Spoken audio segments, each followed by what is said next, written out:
We're now on Daf Memches Omid Beis, and we're studying a brisa that says that the ben has a greater power than his father with regard to collecting a chov. Shaben gova ben b'shvua uben shalo b'shvua. There'll be scenarios in which a ben could collect an outstanding loan that was owed to their father, even without taking a shvua. But a father, if he's alive, could never ever collect his loan without a shvua. So what's going to be the case where the father has to take the shvua, but the ben does not have to take the shvua? And the Gemara answers, the mes love b'chai malva. We must be talking about a case where the Lova died and the Malva is still alive, and therefore the Malva can only collect from the Yisomim of the Lova with a Shvua. Ukitani, and yet it says, Ben Gov Ben B'Shvua Ben Shalo B'Shvua. B'Shvua meaning Shvuas Yarshim, Shalo B'Shvua, Kirab Shimon Gamliel. So Rav Shimon Gamliel is of the opinion, in our Mishnah, that if the father at the time of his death said to his Yarshim that the loan is unpaid, then the Yarshim could collect without a Shvua. But in any event, we're dealing with a case where the Lova died first during the lifetime of the Malva, and yet the Brisa says that when the Lova dies, the Yarshim of the Lova, when the Malva dies, then the Yarshim of the Malva could collect the debt of their father on the basis of Shvuas HaYarshim. And that's against Rav Shmuel. Rav Yosef Hamani Beit Shammai Tiamishtor Omed Likvos Kigavui Dami. According to Beit Shammai, once you have a shtar that gives rights to a Malva to collect the loan, it's as if he already collected the loan. And therefore, even if the Lova died during the lifetime of the Malva, nevertheless, when the Malva dies later on, his Yarshim could collect this debt because they're considered muchzakim. It's as if they have the money of the debt in their possession because Omed Ligvos Kigovid, it's as if they already had collected the money.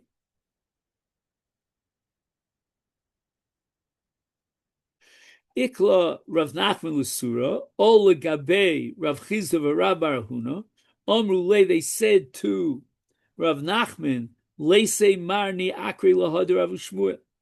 You know what? You, Rav Nachman, rejected the sheet of Rav and Shmuel. Why don't we set up a bezdin and issue a ruling that henceforth we reject the opinion of Rav and Shmuel? And therefore we're going to allow the collection of the debt on the part of the Yarshim with a shvua. Omelahu, ichpal v'asoy kol hani parsi. I did all this work to get here, and I traveled from my house parsos, a long distance, just lemikre had Rav Shmuel to uproot the ruling of Rav and Shmuel. Elahavu delolosifala. You know what? Let's say the following: we're going to apply the ruling of Rav and Shmuel, but only in the exact case that was addressed by Rav and Shmuel. In other words, where the Lova died before the Malva, and therefore the Malva was chayv shvua to the Yarshim of the Lova. But don't go any 1 inch beyond that ruling of Rav and Shmuel. Don't apply that ruling beyond that case, even if you have something analogous, because basically we reject Rav and Shmuel. Kigon Mai. So give me an example of an analogous case, but it's slightly different in its external trappings, and therefore we're not going to paskin like Rav and Shmuel. Papa pogim eshtaro umeis yarshin ishbaim shvuas yarshim v'notl. So the Lova paid a part of the loan. The Malva accepted partial payment of the loan. And the halacha is that if he wants to collect the remainder, the balance of that loan, he's going to have to take a shvua. Now he dies. And the question is, can we allow the Yarshim to take an oath that their father did not tell them that he received payment for the balance of the loan and let them collect the balance of the loan. It would be against Rav and Shmuel, but as you said, Rav Elazar, when it's not exactly the case of Rav and Shmuel, then we will not accept Rav and Shmuel. We'll allow the Yorshim of the Malva to collect with the Shvua from the Yorshim of the Lova. Hahu deshachiv v'shavak arva. So the Malva died. I'm sorry. Did I say the Malva? I meant to say the Lova died, but there was an Orev, a guarantor on the loan. Now, the Malva, immediately with the death of the Lova, becomes obligated to Shvua vis-a-vis the Yorshim of the Lova. And therefore, if we apply the principle of Rav and Shmuel, when the Malva dies, the Yorshim of the Malva have no recourse to collect from the Yorshim of the Lova because the Lova died during the lifetime of the Malva and the Malva was Chai v'Shvua. But what about the case? What about this case of an Orev? When the Yorshim of the Malva want to claim and collect the Chov from the Orev, is Savar of Papal Meimer Hanami de Lolosif Allahu. This is a situation which, although it's perfectly analogous to the case of Rav and Shmuel, nevertheless, it's not exactly the case of Rav and Shmuel, and therefore we're going to Paskin, and in this case, the Yorshim of the Malva could collect from the Orev. And the Gemara rejects it. Amalei Rav Huna Braid Rav Yeshua Rav Papa, Otu Arva Lav Bosa Yasme Ozil. What do you mean? When you collect from the Orev, who are you collecting from? You're basically collecting from the Malva, from the Lova, or from the Yorshim of the Lova. So what difference does it make whether or not the Shvua will be taken as Shvuas Noshmanitel from to the Orev, or will be taken to the Yorshim of themselves? A man died, meaning the Malva died, and he left a brother that was the only Yorish that was alive, that survived him. And he wants to collect the Chov of his brother because he inherited his brother.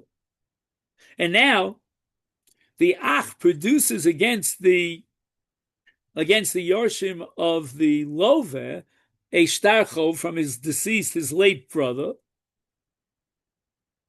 And now, since the Lova died, the Malva was Chayav Shvua to the Yorshim, the Yisomim of the Lova. And now the question is, can the brother take the Shvua? Again, there's a fundamental difference here because his late brother, the Malva himself, had he been alive, he would have to take a Shvua that he knows definitely that this Chov was unpaid. Whereas the brother can only assume that since they found the shtar in the possession of his deceased brother and he never got any word from his brother that this loan was paid up, therefore we assume he wasn't paid up. Here again, even though the case is analogous to that of Rav and Shmuel, we're not going to apply the principle of Rav and Shmuel, and we're going to allow the brother to collect from the Yorshim of the we're going to allow the brother, the Malva, to collect from the Yorshim of the Lova with a Shvua against Rav and Shmuel.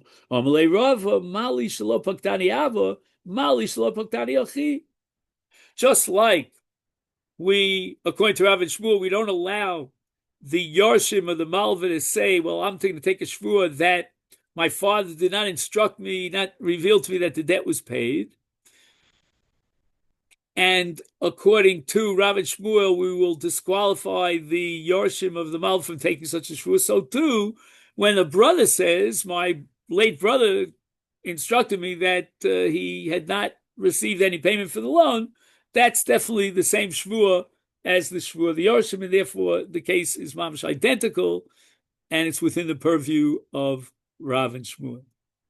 Omer Rav Chama hashta deloit malchus solo kera. Ushmuel v'lo kirav Elazar, Hai Dayan Diavid kirav Shmuel Ovad, Diavid kirav Elazar Ovad. So basically, we have a situation where we leave it to the discretion of that particular set of judges.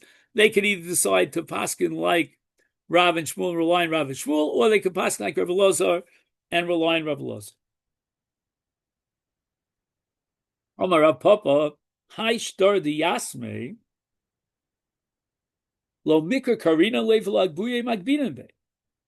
Right, if the Malva died and he left a star in the hands of his Yarshim, then we're not going to allow the Yarshim to collect that chov, right? Agbuye lo magbinan bei, Dilma, Sviralon, Kirav Ushmuel. The Yarshim of the Malva cannot take a Shvua because Eino the Mor Shvua. Don't forget, we're talking about a case where the Lova died before the Malva. But Mikra lo Karina Leila, on the other hand, we have to leave the star intact in the hands of the Yarshei Malva. Why? The Hai Dayon and the Ovid Kirabelaz Ovid, because maybe down the line, the Yarshim of the Malva will find a Bezdin which would be willing to paskin like Rabbi Elazar and accept their shvua that our father instructed us that he didn't get any payment, and they will be allowed to pay. So we can't destroy the shvua, the shtar. We have to leave it alive and well in the hands of the Yarshei Malva. Hahu Dayan and the Ovid Kirabelaz. There was a dayan that paskin like Rabbi Elazar, and they allowed the Yisomim to collect with the shvua from the Yarshei HaLove. And there was a local student, a budding scholar, and he said, Amalei, he says, I see Igar to me Marava.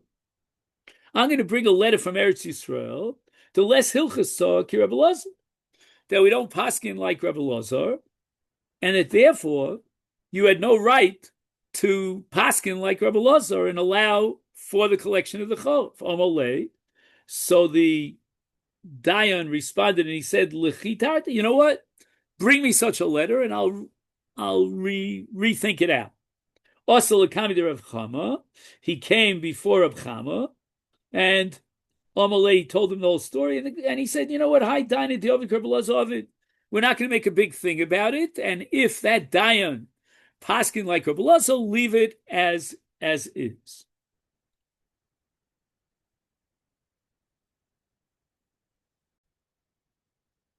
Now we have a case where nobody claimed against them and they have to take a shvur. So the Gemara immediately asks, what do we do with foolish people?